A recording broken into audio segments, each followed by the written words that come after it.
You can't control tomorrow. You can't go back to yesterday, but you do have today. And what you choose to do with it will define everything. Some people wake up and wait for the day to begin. Others wake up and begin the day. They don't make excuses. They don't wait for motivation. They own every moment like a stoic warrior, silent, focused, unshakable. You want success? You want change? Then start right now. Own the day, get it done. Chapter 1. The hidden cost of comfort. Look around you. Really look. We live in an era where discomfort has become optional, where challenge is no longer required for survival. You can wake up in a perfectly temperature-controlled room, order food without moving an inch, entertain yourself with an endless stream of content, and drown your worries with a few clicks. You don't even have to get up to live anymore. But ask yourself this: if everything is easy, why do we still feel empty? That emptiness, it's not a glitch. It's a warning, because hiding behind the velvet curtain of modern life is a subtle poison. Comfort. At first it feels like a gift, a soft pillow after a hard day, a warm blanket in the cold, a reward for effort. But comfort doesn't just relax the body, it seduces the soul. Comfort is not your friend, it is a slow, silent betrayal. It whispers, "Take it easy. Don't push today. You've done enough." And before you know it, you're not choosing ease. Ease is choosing you, and what begins as rest becomes your prison. The Stoics, those ancient warriors of the mind, saw this coming centuries ago. They lived in a world far rougher than ours, but they feared luxury more than hardship. Seneca taught that hardship wasn't to be resented, but embraced. Epictetus, born into slavery, knew that luxury is the enemy of virtue. Marcus Aurelius, ruler of the Roman Empire, slept on the floor when he could have laid on silk. He marched with soldiers, trained in harsh conditions, and reminded himself daily, "You are not owed ease." They understood a truth we've forgotten. Growth doesn't come from ease. It is forged in fire. Why comfort is a lie. Comfort wears the mask of self-love. It tells you, you've earned this. Take a break. Don't push too hard. But here's the trap. It never stops. Once you let it in, it doesn't just stay for a moment. It takes over. It silences the inner warrior. It softens your spirit. It trains you to flinch at pressure and run from effort. It doesn't care about your dreams. It only wants you still. It's not there to help you heal. It's there to keep you from rising. And when you begin to crave comfort, something dangerous happens. You start to fear its opposite. Cold becomes unbearable. Hunger feels like torment. Criticism cuts too deep. Stress becomes a reason to shut down. You stop facing life. You start fearing life. But life isn't built on soft surfaces. Life is friction. Life is tension. Life is uncertainty, loss, failure, chaos, and yes, discomfort. The very thing we're told to avoid is the exact thing that sharpens us. The Stoic solution: train with discomfort, not against it. The Stoics didn't wait for pain to find them. They chased it. They rehearsed loss, imagined exile, practiced hunger, chose simplicity, not because they liked suffering, but because they understood. A life without resistance creates a spirit without strength. Comfort may feel good now, but when tragedy comes knocking, and it will, it's the ones who trained in hardship who remain standing, not shaking, not collapsing, but rooted, solid, unshaken. That's what this video is about. It's not a call for masochism. It's not about punishing yourself. It's a call for clarity, for strength, for taking control of your life before life takes control of you. It's time to stop negotiating with laziness, to stop making excuses for the softness that's stealing your future, to step out of the warm fog of comfort and back into the fire where warriors are born. Eliminate comfort, reclaim power. Ask yourself, when was the last time you deliberately chose discomfort. When did you last sweat for something that mattered? When did you last feel pain and tell yourself, I'm still in control? If your answer is never, or it's been a while, then this is where you start. This is where we begin to retrain your relationship with discomfort, not as something to be feared, but as something to walk through with pride. This isn't a motivational slogan. This is a philosophy, one rooted in discipline, one backed by ancient minds who proved that the soul grows strongest where the body is tested. Let's be clear. This isn't about making life harder than it already is. It's about becoming harder than life expects. It's about eliminating what weakens you so you can unlock what empowers you. So what comes next? In the chapters ahead, we'll break it down step by step. How to spot the traps of comfort hiding in plain sight. How to train your mind and body to welcome resistance. How to embrace the stoic disciplines that build real inner power, and how to reshape your daily habits so that you own the day instead of being ruled by it. But first, understand this. This journey won't feel easy. It's not meant to, because nothing meaningful is born from ease. Your true strength, your unshakable core, won't emerge from the couch. It comes when you rise, when you face the hard things, when you show up anyway. So here's your first challenge. Choose one comfort to eliminate today, just one. Maybe it's waking up earlier. Maybe it's skipping that sugary snack. Maybe it's putting down the phone and sitting in silence for 10 minutes. It doesn't have to be dramatic, it just has to be intentional. Because every act of resistance against comfort is a vote for the person you're becoming. Ready to stop drifting, ready to own the day. Let's get to work. Let's get it done. Chapter 2. When the world pushes, will you stand? In the previous chapter, we uncovered the truth. Comfort dulls your edge, and only discomfort reveals your strength. Now let's step deeper into the real world, where storms aren't just metaphors. They show up uninvited, without warning. What happens when comfort is all you know, until life takes it away? Someone gets fired. Another faces a crushing financial blow. A breakup shatters the emotional foundation they leaned on. Public failure, rejection in front of an audience, and suddenly they fall apart. Not because they are weak, but because they were never trained to hold their posture in a storm. They weren't prepared to stand tall under pressure. They had mastered comfort, not adversity. We live in a culture that teaches us to avoid struggle, not to endure it. Validation became the scaffolding for identity. Soft chairs became our sanctuary. Avoidance replaced resilience.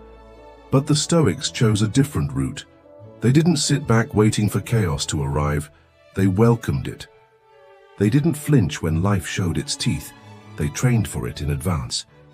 They rehearsed disaster so they wouldn't be shocked by it. Seneca imagined exile. Marcus Aurelius reminded himself that no power, no position, no crown could shield him from pain, illness, or death. And Epictetus, who came into the world as a slave, discovered freedom in the only place no one could steal from him, his mind.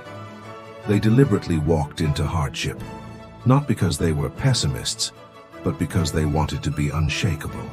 When real tragedy knocked, they understood that comfort is seductive, but it robs you of awareness. It softens your instincts. It makes you forget what you're capable of enduring. To stay sharp, they leaned into discomfort. And in doing so, they became the kind of people that storms couldn't move. Strength is built in the storm, not in the shelter. When you voluntarily walk into challenge, you stop being a victim of circumstance. You stop reacting and begin choosing. You stop waiting for ease and begin living with intention. You don't take the difficult path because you enjoy suffering. You take it because you value growth. Because growth doesn't hide in the easy lane. It waits where resistance lives. To choose discomfort on purpose is to say to life, bring it, I won't. Run, I won't fold, I'm here to rise, and that is not rebellion. That is commitment, a silent contract between your current self and the self you've yet to become. A vow to pursue a strength that can't be inherited, bought, or copied, only earned. When winds howl and the road narrows, your steps won't falter, because you trained for this. You've faced the cold, you've known hunger, you've felt fear and kept moving anyway. This mindset isn't about proving anything to the world, it's about meeting life's punches with clarity and calm. It's about facing chaos not with panic but with presence. Each hardship becomes a lesson, each loss a mentor, each sacrifice a mirror that reflects back who you're becoming. And the more you train yourself to walk willingly into discomfort, the less power involuntary suffering will have over you. You stop asking, "Why me?" and start asking, "How can I become stronger than this?" That shift in thinking, that's the dividing line between the fragile and the forged, between those who break and those who rise, between the average and the rare, because in the end the strongest people are not the ones who've never been hit. They are the ones who have been hit hardest and still refuse to fall. Chapter 2. Soft Bodies, Soft Minds in the last chapter. We began the journey of reclaiming power through intentional discomfort. Now we shift our focus to where Stoic strength truly begins, not just in the mind but in the body. This is the ground where Stoic greatness takes root, not in the warmth of luxury, but in the cold reality of self-discipline.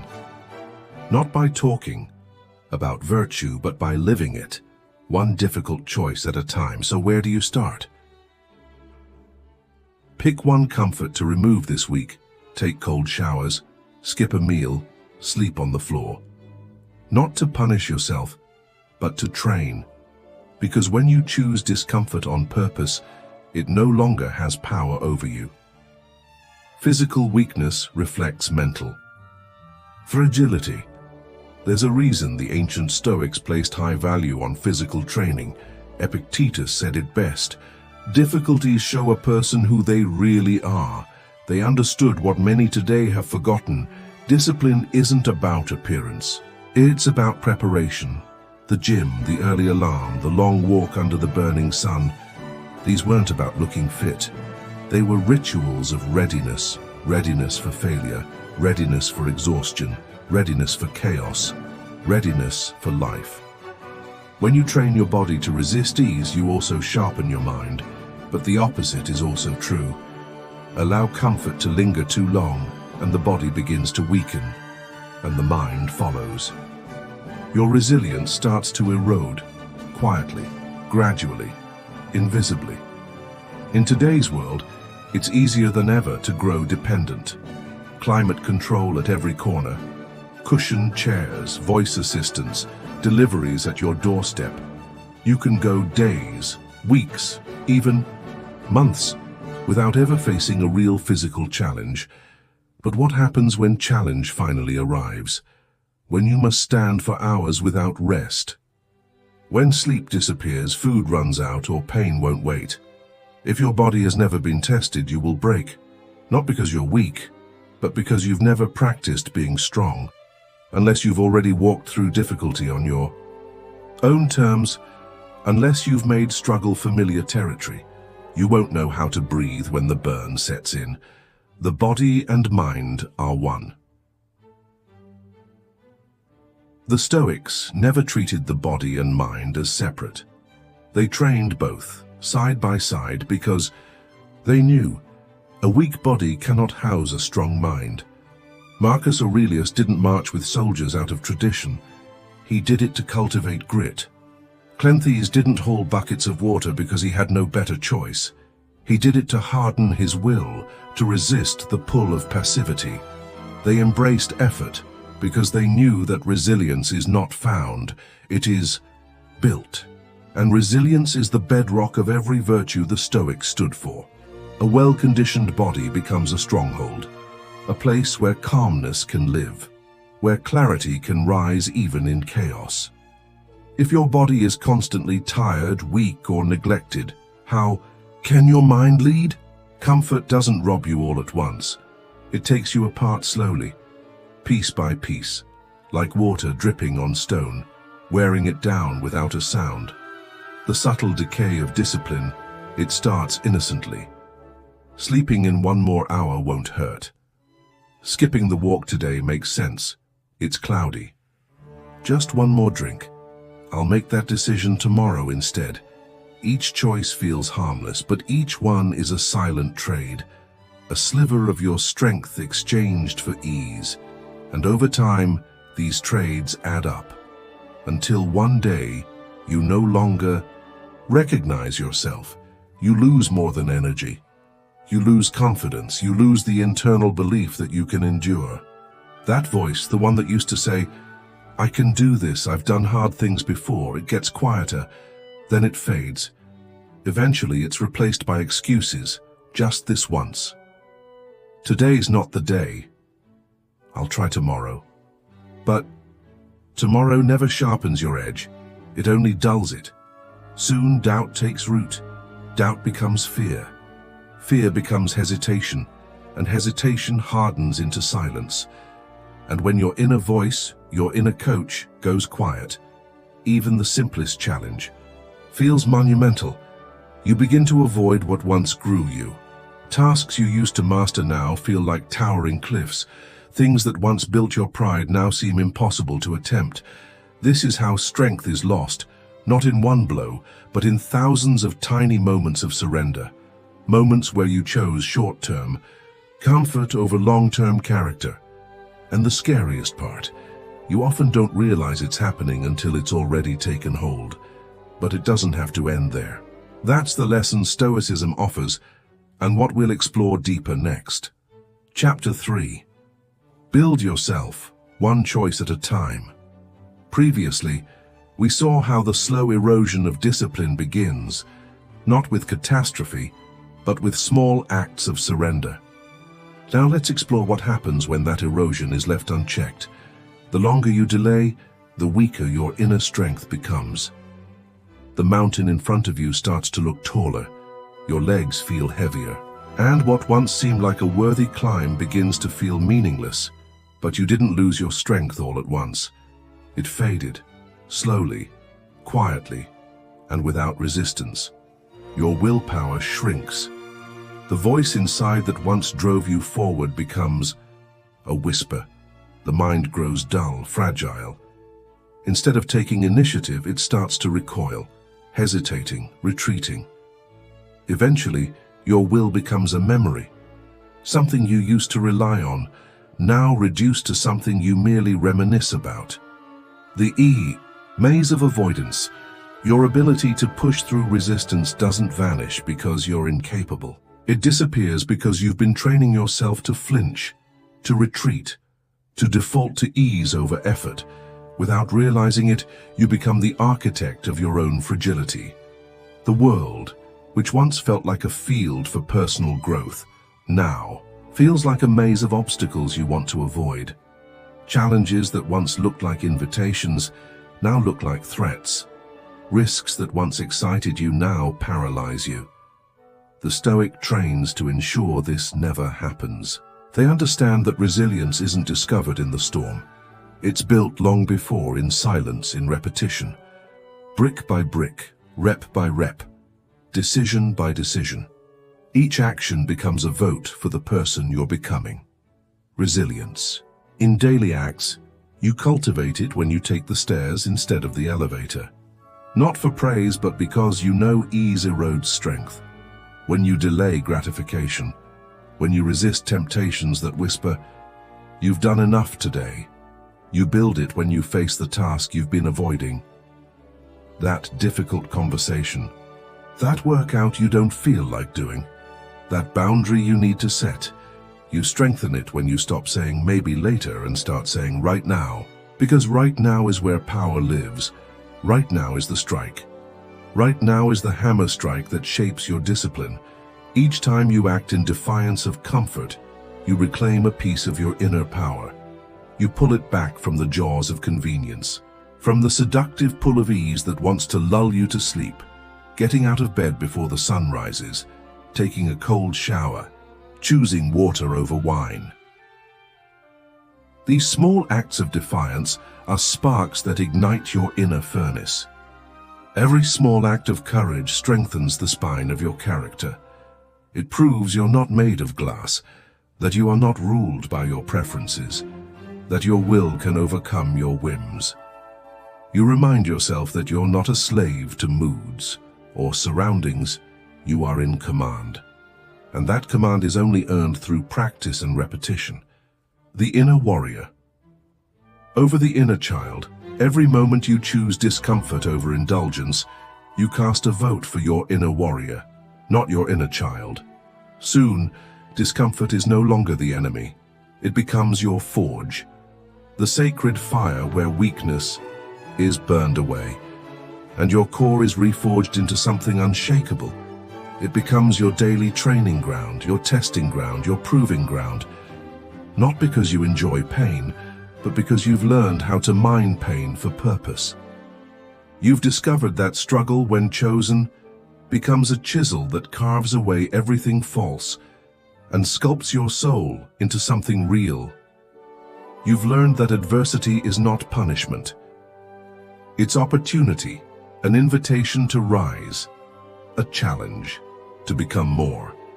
A moment when the gap between who you are and who you could be narrows, all through a single choice. And in that choice lies your freedom. The core of Stoicism. This is what Stoicism truly means: to be sculpted by friction, not shattered by it. To recognize that inside every obstacle lies a chance to transform. To rise above complaint and step into responsibility. To outgrow dependency and embrace mastery. To stand tall in a storm as if it were a spring breeze. The Stoic knows that discomfort is the classroom of the strong, and they show up to class every single day, willingly, quietly, without excuses. Make movement a declaration. Move your body every day, not as a chore, but as a declaration. A run, push-ups, a long walk, a stretch. It doesn't matter what you choose. What matters is this: when you reject physical ease, you strengthen mental resolve. I'm here, fully locked in, walking step by step with you on this path. Bunny, let's finish this masterpiece together. Chapter 3, Voluntary Discomfort as Preparation. In the last section, we understood that moving the body is not just physical effort, it's a declaration of mental strength. Now we dive into a deeper practice, one the Stoics held sacred: training through voluntary discomfort before adversity strikes. Train both the mind and the body, and they will both serve you when it counts. The Stoics had a powerful exercise they called premeditatio malorum, the premeditation of evils. This wasn't morbid, it was preparation. They didn't merely think about what could go wrong, they rehearsed it. They lived it. Seneca fasted, not for diet but for discipline. He purposely chose meager meals, plain, living in uncomfortable conditions. Why? To harden himself, so that if misfortune came, he'd already faced its shadow. Set aside a certain number of days, he said, and during them be content with the cheapest and roughest fare. Then ask yourself, is this the condition I feared? And what did he discover? That the fear of suffering is often worse than the reality of it. The terrors we imagine usually fade under the light of exposure. We fear discomfort because we've never sat with it voluntarily. We've never looked it in the eye without flinching. But the moment we do, the illusion collapses. Comfort tricks us.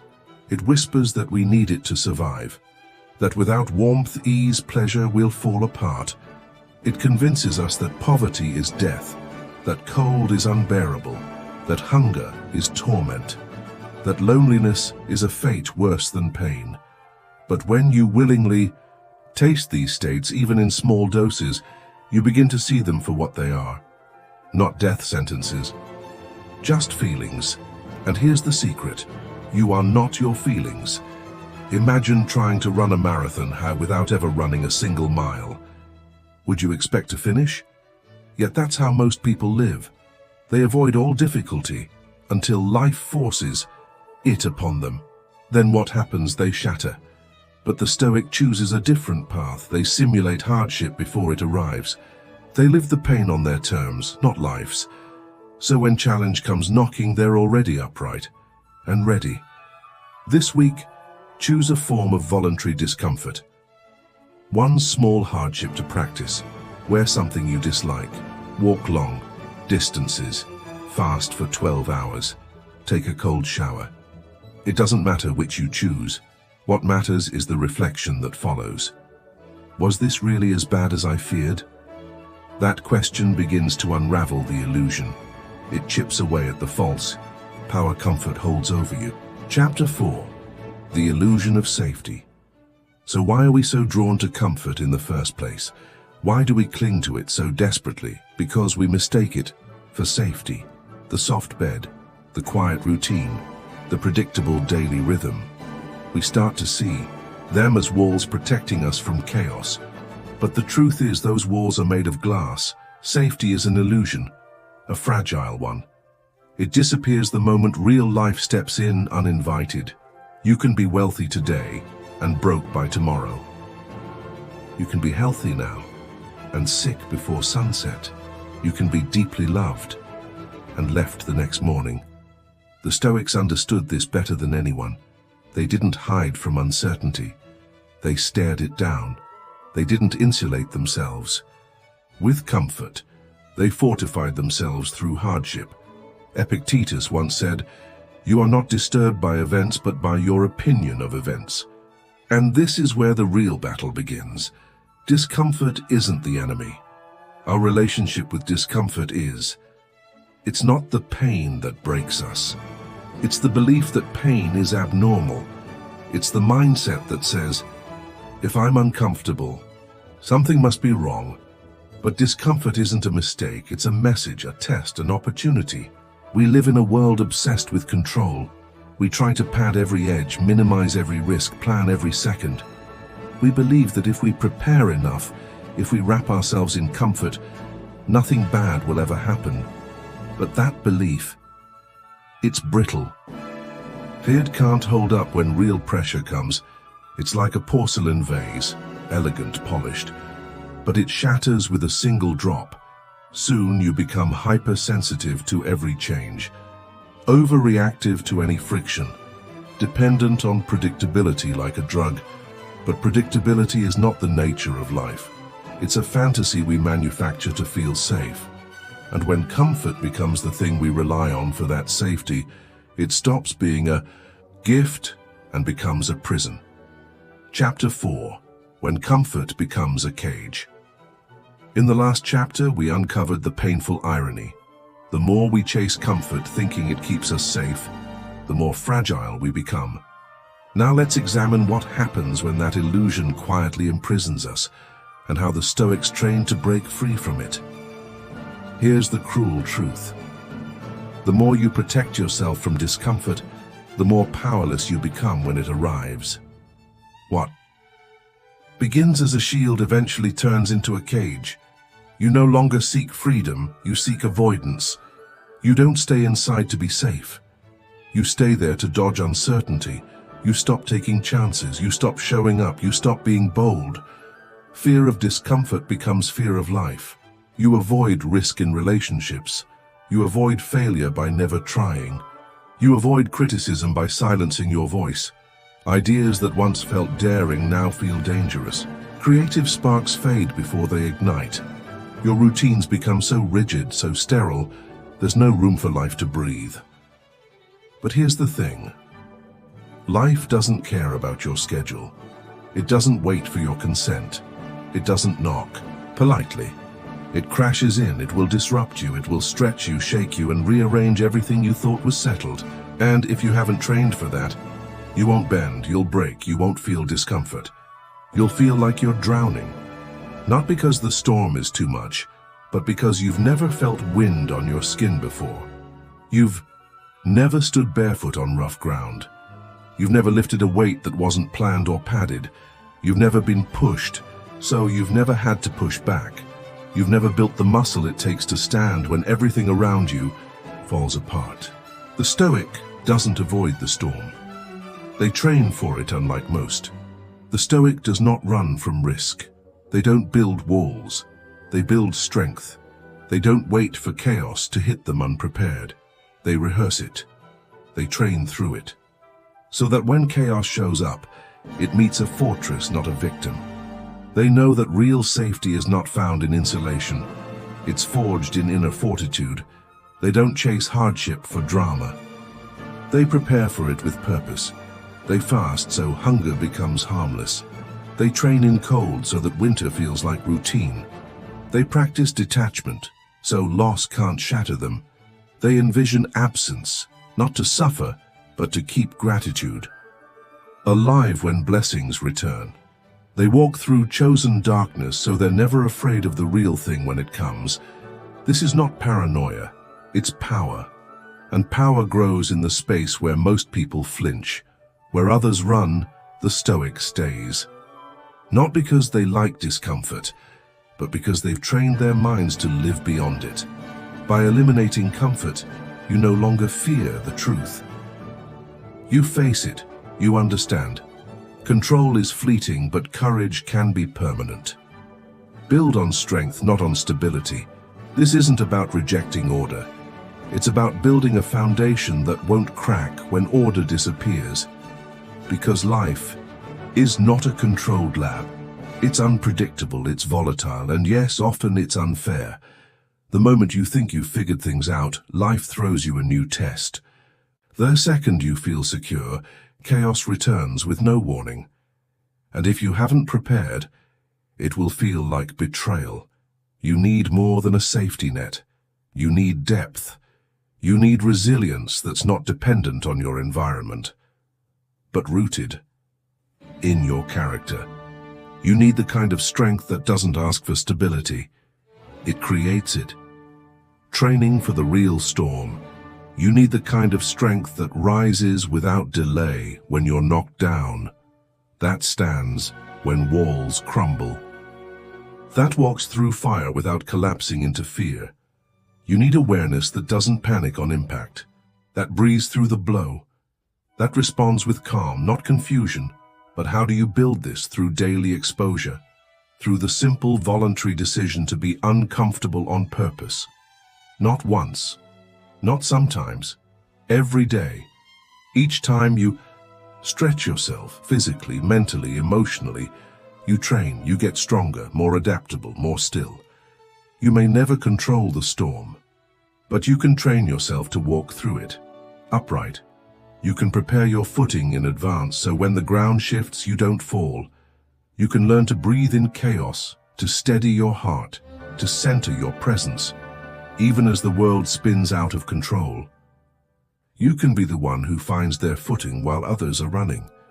You can cultivate an inner calm that stands unshaken because you've made collapse your training partner. If you're ready, Bunny, we'll move into page 7, where we dig deeper into emotional strength and facing the pain of discipline versus the pain of regret. Just say chapter 5. Luxury is a cage you've sat with fear. You've walked through darkness. You've chosen the cold instead of fleeing from it.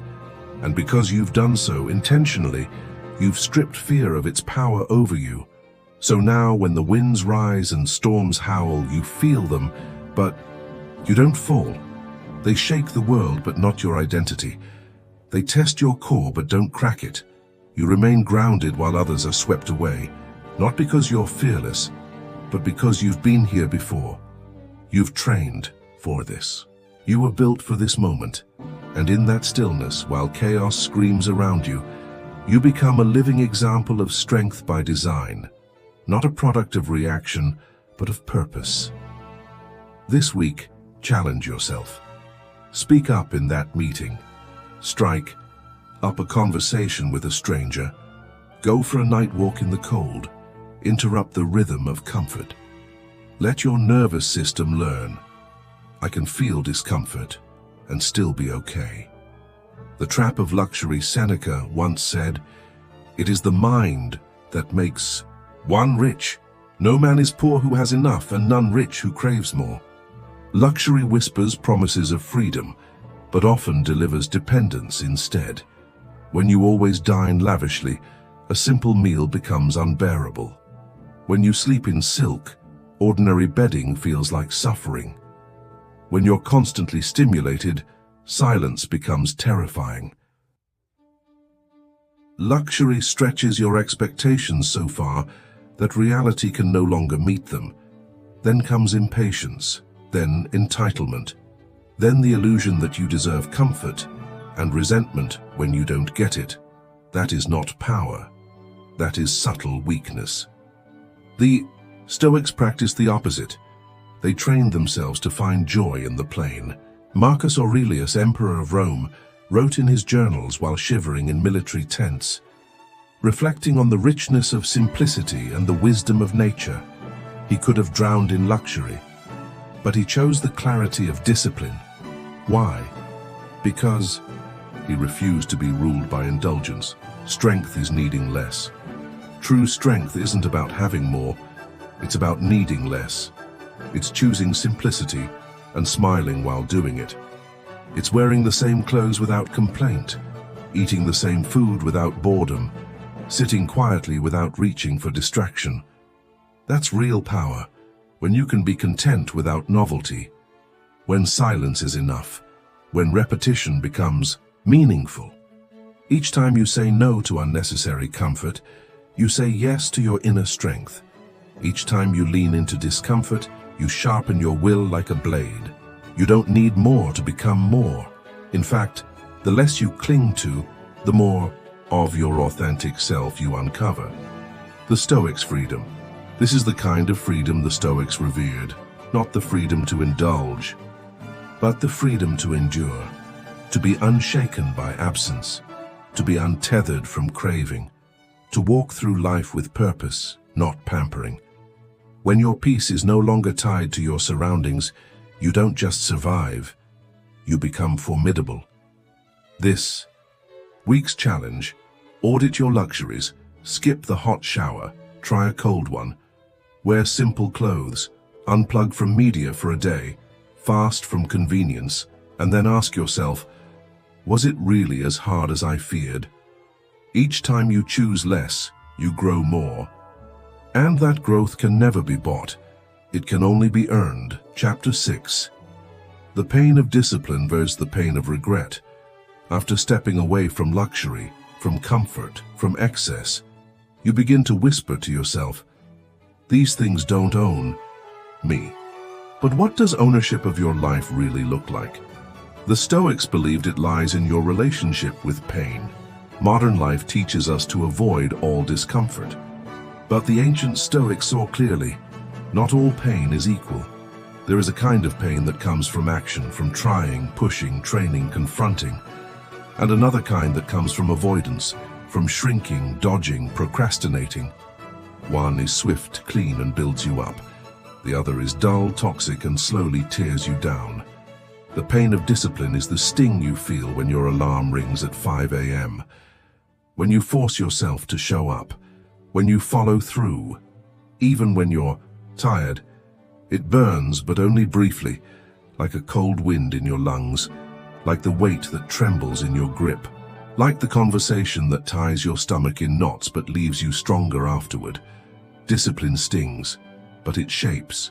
It leaves behind pride, growth, and a stronger version of you. But regret arrives slowly. It tiptoes in while you're choosing convenience, while you're saying maybe tomorrow, while you know what you should do but you don't. Then one day, it lands heavy.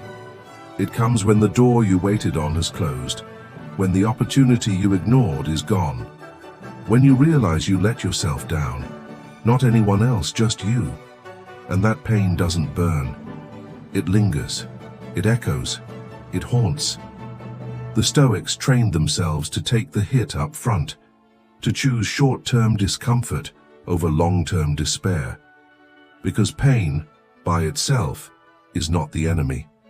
Meaningless pain is, and discipline is always full of meaning. Marcus Aurelius once wrote, "It is possible to live out your whole life in virtue, even if denied every comfort." He wasn't glorifying hardship. He was declaring something deeper. Virtue is not the result of perfect conditions, but of repeated conscious effort. Discipline isn't glamorous, it won't get applause. It's invisible most days. It's saying no when no one is watching. It's sticking to your word when breaking it would be easier. It's choosing silence over mindless noise, depth over distraction. It's picking up the book instead of scrolling. It's holding to your boundaries when they're challenged. It's showing up again and again, even when no one is checking in on you. Discipline is the daily work no one sees, that shapes the life everyone eventually admires. Each small choice in the right direction, no matter how subtle, builds your integrity. Each moment you resist temptation strengthens your self-respect. Over time, this becomes your backbone, the part of you that doesn't bend when things get hard. Every time you act from discipline instead of impulse, you send a clear message to yourself. My values are in charge, not my moods. You're not at the mercy of how you feel today. You're not driven by convenience or trends. You're guided by a higher standard, one you chose. And when that becomes consistent, you build something rare, quiet, unshakable confidence. A trust in yourself that doesn't waver in failure, that doesn't collapse in rejection. Because you've trained for this. Not once, but day after day. In those moments you carry an inner torch, a flame no storm can put out. A will that doesn't just react, it leads. This is how you rise. This is how you own your life. After building that quiet self-trust through disciplined action, you begin to feel it. The strength that comes from alignment. When your life starts reflecting your values, not your moods. When your actions echo your philosophy, not your fear. That's more than just improvement. That's liberation. That's power. This kind of peace isn't fragile. It doesn't rely on things going your way. It's forged in fire, it's anchored by endurance. So next time you feel tempted to skip the important things, your morning routine, your journal, your training, or that difficult but necessary task, pause for a moment, ask yourself, which pain am I choosing? The sharp, fleeting sting of discipline, or the heavy, lingering ache of regret? Then move. Choose discomfort now, so you don't carry regret later. Chapter 7. Emotional comfort is just as dangerous. When we think of comfort, most people imagine soft things, a warm bed, familiar meals, a favorite hoodie. But the most seductive comfort isn't physical at all. It's emotional. It's the comfort of biting your tongue instead of speaking up.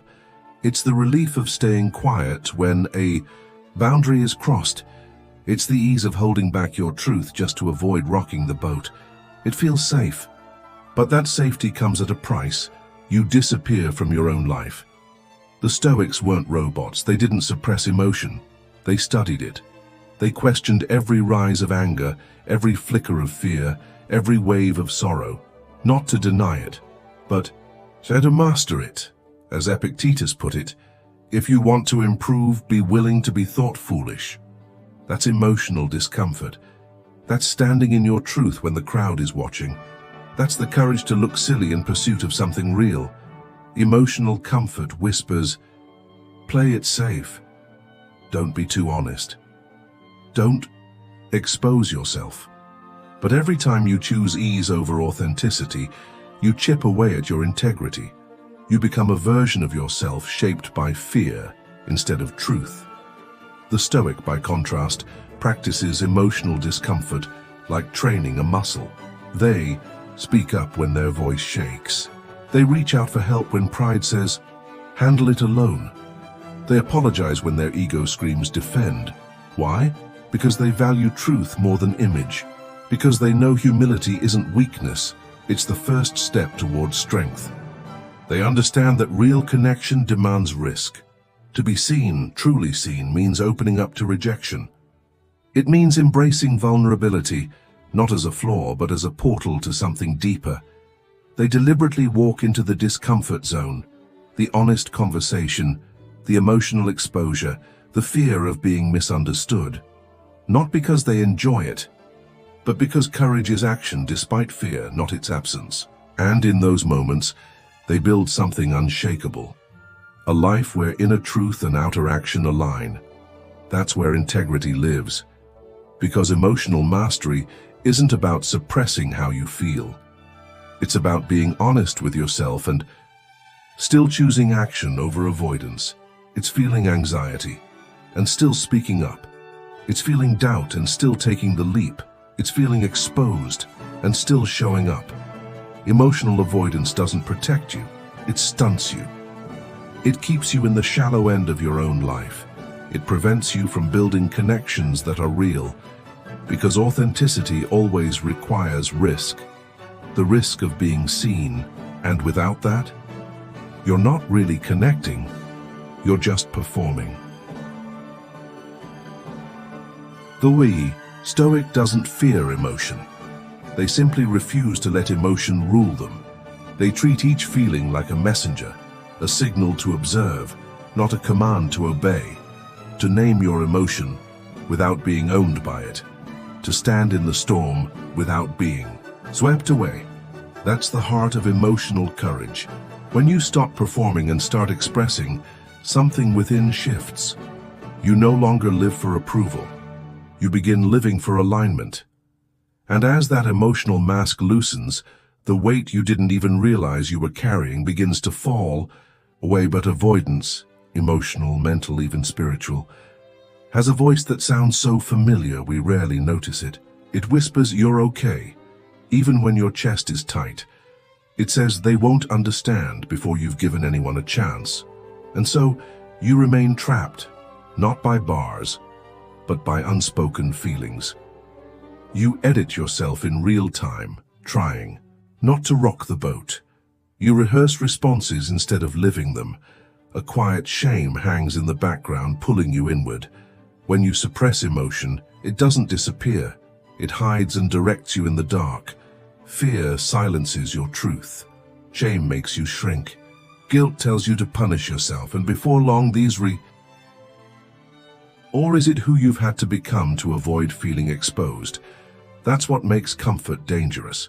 It's silence. It doesn't scream. It seeps in. It starts to feel normal, even noble. You become afraid, not of pain, but of being seen.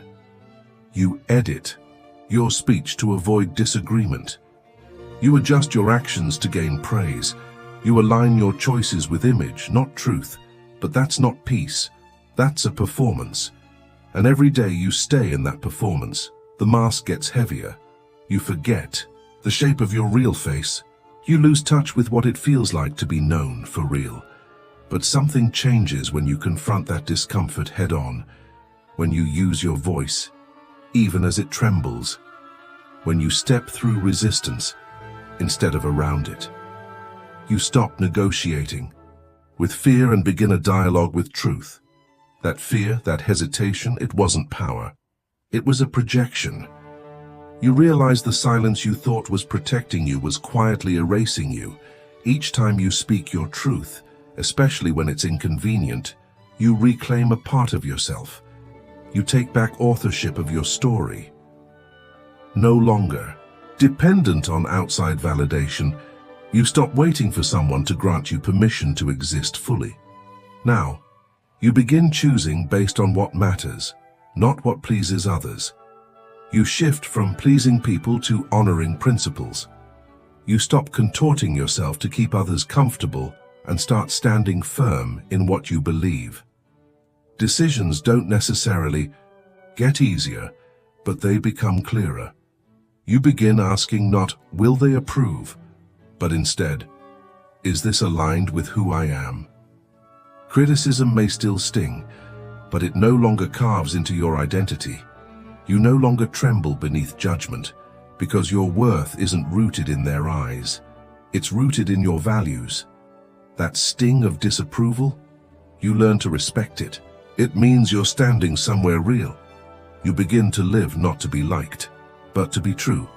Not to perform, but to embody. Not to impress, but to express. And in that expression, you discover a deeper kind of freedom. Not the shallow, fleeting kind that disappears when circumstances shift, but the lasting, internal kind that comes from integrity. A freedom no one can give you and no one can take. A freedom that can only be claimed through courage. So pause. What's one truth you've swallowed because it felt too uncomfortable? A boundary unspoken, a heartfelt apology, a compliment you held back, a need you never voiced. Say it. Send it. Let your words strengthen your spine. Your voice is not a weapon, it's a compass. And it's time to use it. True freedom doesn't come from comfort. It comes from consistency. In the previous chapter, we explored how authenticity grants us a deeper kind of liberation. But that kind of freedom isn't found in rare breakthroughs. It's found in the quiet rhythm of repetition. Comfort has a soft voice. It gently tells you, you've done enough today. You deserve to rest, you'll get back to it tomorrow. But the Stoics knew the truth. Repetition isn't restriction. It's the pathway to real freedom. They didn't see daily discipline as a burden. They saw it as the structure that held their integrity in place. Because freedom without discipline isn't freedom. It's slow decay wearing a soft disguise. Real freedom is the ability to act in alignment with your values, even when you're tired, distracted, or emotionally drained. That kind of self-mastery is forged through consistent training. Seneca wrote that the mind must be shaped daily, not just when it's convenient, not just when motivation strikes, but every day. Why? Because the unattended mind begins to drift. It slides toward distraction. It leans into laziness. It clings to escapism that feels like relief, but costs your potential. Without deliberate direction, your mind will choose ease. And ease, left unchecked, erodes excellence. That's where repetition comes in. It's how we ground our thoughts. It's how we sharpen our focus. It's how philosophy stops being a concept and becomes a lifestyle. Repetition turns vague ideals into embodied habits. It turns scattered efforts into solid identity. Through repetition, you don't just think about who you could be. You start being that person daily. Not in the future, but here, now. In your actions, in your choices, in your consistency. But comfort has no interest in this transformation. It interrupts your flow, whispering, you've earned a break, even when the mission isn't finished. Comfort flatters you. It praises you prematurely. It wraps sabotage in the warm language of self-care, but beneath that softness is a trap. Comfort isn't invested in who you're becoming, only in keeping you exactly as you are. It plays to your exhaustion, your desire for validation, your longing to escape the grind, and it convinces you of a lie, that you can hit pause on growth and simply resume it later without cost. But that's not how momentum works. Once broken, it's not easily rebuilt. Consistency compounds. It's sacred. Each time you show up, you stack another brick. Each time you give in, you pull one away. Comfort doesn't see that long arc of becoming. It doesn't understand the quiet power of keeping a promise to yourself, especially when no one's watching. It only cares about right now. It pushes you toward relief, not strength, toward shortcuts, not substance. It offers rest before you've earned renewal, and slowly it does something dangerous. It makes you forget what you're capable of. Every time you choose ease over effort, you weaken the signal of your identity. You teach your mind that emotion overrides commitment. You teach your body that discomfort is to be avoided, not overcome. You exchange growth for gratification, and in doing so, you delay who you're becoming. But the Stoics knew true strength isn't built in sudden explosions of will. It's built in patterns, in cycles, in steady returns to discomfort. in rituals that seem small but shape everything. It's built in those tiny, invisible decisions to show up, to endure, to repeat, even when no one else would notice if you didn't. Because in the end, repetition is not punishment, it is power in disguise. The journey of repetition doesn't just build habits, it molds resilience in silence. In those uneventful, uncelebrated moments when your motivation dips, when you're tired of showing up, that's where real strength is forged. Not in bursts of inspiration, but in the quiet return to your principles, even when no one is there to applaud you.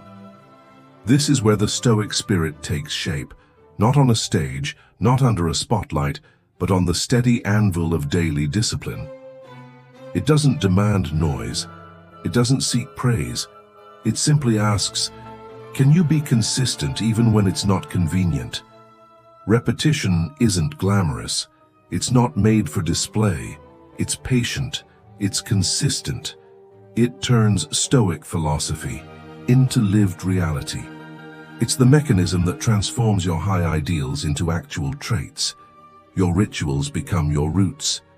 Your discipline becomes your quiet power. So choose one daily discipline. Maybe it's journaling, walking, meditating, exercising.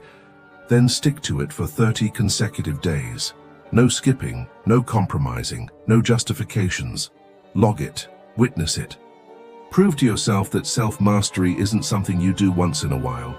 It's who you are becoming. Chapter 9. Hard living is not harsh living. To the outside world, the Stoic life may appear extreme. Cold showers, minimalist surroundings, steady emotional composure. But that perception is a misunderstanding. Stoic life isn't harsh. It's honest, it's deliberate, and above all, it's fully awake. The goal isn't to deny pleasure for the sake of pain. It's to seek what lasts longer than momentary comfort, clarity, strength, peace of mind. Modern living, though padded with ease and luxury, often masks true harshness. Constant distractions, endless indulgence, the habit of running from discomfort, these things leave us fragile, numb, and disconnected from ourselves. We're sold convenience while being stripped of inner structure. What seems tough to an untrained mind is actually liberation in disguise. A cold shower, not punishment, it's a test of fortitude. Owning fewer possessions, not deprivation. It's a commitment to what truly matters. Emotional regulation, not suppression. It's inner sovereignty, the ability to respond, not react. The Stoic isn't trying to shrink life. They're trying to strip away the noise so they can meet life as it really is. They don't hide behind comfort. They face discomfort to build real strength. Hard living doesn't mean being miserable. It means choosing what elevates you, not what merely soothes you. It's about training the soul, not feeding the senses. It's about finding joy and resilience, not indulgence. Clarity, not clutter. Presence, not escape. The Stoic rises early, not to suffer, but to own their time. They train not to impress, but to prepare. They say no to luxury, not out of scorn, but to protect their gratitude and sharpen their humility. They live with simplicity, routine, and discomfort, not because they lack joy, but because they've discovered that true joy is found after effort, after growth, after peace has been earned. A Stoic isn't bitter. They are present, they are anchored, they are clear-eyed. Their joy doesn't depend on how others feel or what the headlines say. It's a joy earned through perseverance, a joy that cannot be shaken by external storms. It's the kind of joy that hums beneath the surface, steady, grounded, and deeply rooted. So the next time life feels heavy, the next time your instinct is to pull away from discomfort, tell yourself, this is where joy is made. This is where I carve depth. This moment is not a burden, it's a builder. Let life's trials become your training ground for peace that lasts. Chapter 10. True strength emerges. when comfort is stripped away. Just. Moments ago, we explored how resilience is formed through discipline and deliberate discomfort. Now we dig deeper, because once you begin shedding layers of ease, something raw and real begins to surface. When you remove comfort from your daily rhythm, you begin to uncover who you truly are. Comfort numbs your senses. It rounds off your edges. It cocoons you in a soft blur until you forget where your limits are and where your strength begins. The Stoic path doesn't demand you abandon all pleasure. Instead, it challenges you to rediscover yourself beyond convenience. When you no longer rely on softness to shield you, what remains is your essence, your convictions, your truth, and your inner force. Eliminating comfort doesn't strip you of power. It reveals it. You begin to distinguish what truly matters from what's merely noise. You're reminded that you are not fragile, not easily broken, not in need of constant protection. You remember that you can endure challenge and emerge whole. This version of you, the one chiseled by effort, defined by clarity, and disciplined by repetition, is the one the world needs. Not just for your own evolution, but because others need examples of stability. When you make peace with discomfort, you become someone others can count on. You become grounded. You remain consistent, not swayed by moods or external chaos. You hold firm when others panic. You lead calmly through the whirlwind. You respond with clarity when others are paralyzed by uncertainty. Why? Because you've trained in difficulty. You've rehearsed resilience. You didn't wait for hardship to knock. You walked toward it, practiced with it, familiarized yourself with pressure. So when storms arrive, they don't shake you. They don't feel like enemies. They feel like invitations, summoning you to rise again. You face them with quiet composure, knowing this ground is not new. You've stood here before, and you'll stand here again, wiser, braver, more prepared. It's in these gritty, exposed moments, when the comforts vanish and the masks fall, that truth steps forward. When your body aches, when your pride takes a hit, when no cushions remain to soften the blow, that's when you meet the unfiltered version of yourself. And though it may be humbling, it's sacred. That moment is not defeat, it's the beginning of transformation. This is where your small self, the one craving comfort, validation, applause, begins to dissolve, and in its place emerges something rooted, a self led by principle, a self unwavering in the face of discomfort, a self designed not to impress but to withstand, because what you find in discomfort is not your brokenness, it's your blueprint. Pressure doesn't break you. It chisels away what doesn't belong. Resistance doesn't hold you back. It reveals the strength you never knew was already within you, and the person who rises from this process. They are not shaped by ease. They are sculpted by storms, defined by values, and unwavering through trial. They do not crumble when tested. They remain because they have been tested before. They have become steady, not despite the pain, but because of it. Chapter 10. The freedom you earned, not escaped into. Previously, we stepped through the threshold of endurance and discovered a stronger, more authentic version of ourselves. Now take a moment to look back on that path and realize this: the person you are becoming didn't arrive all at once.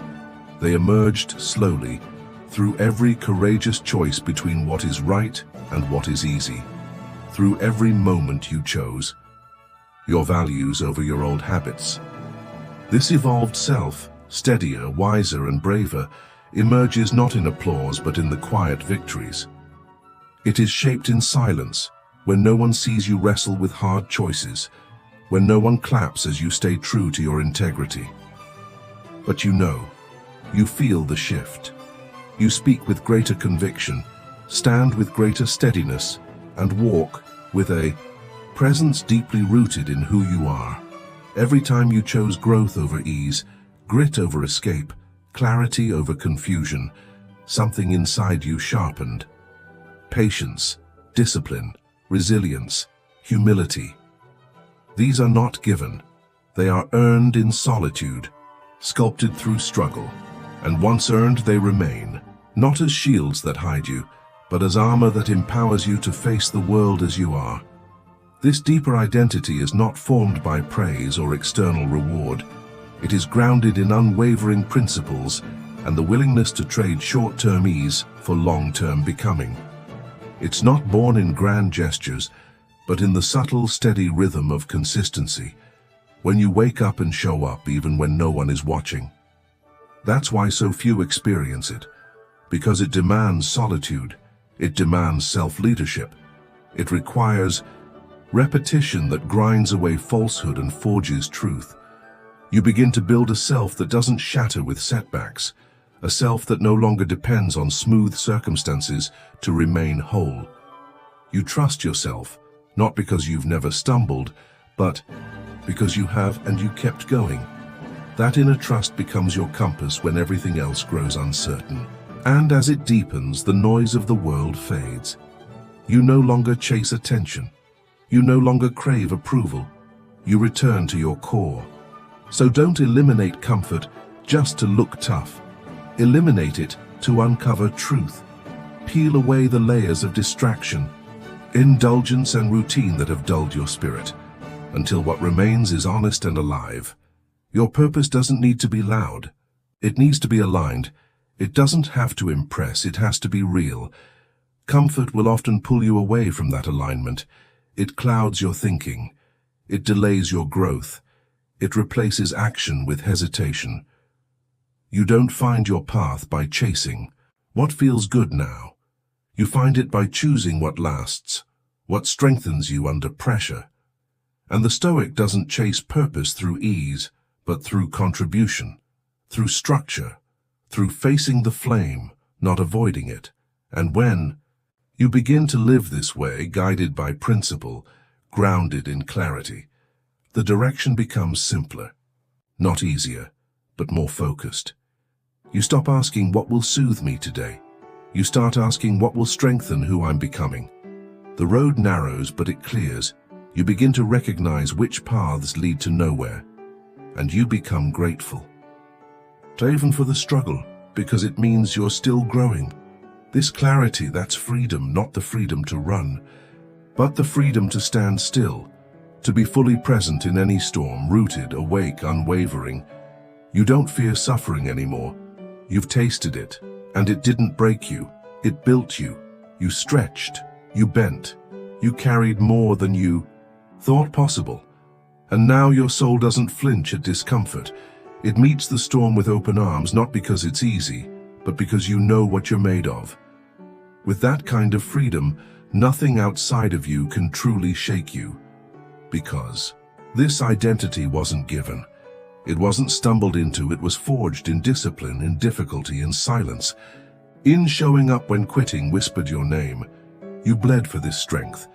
You wept and kept walking.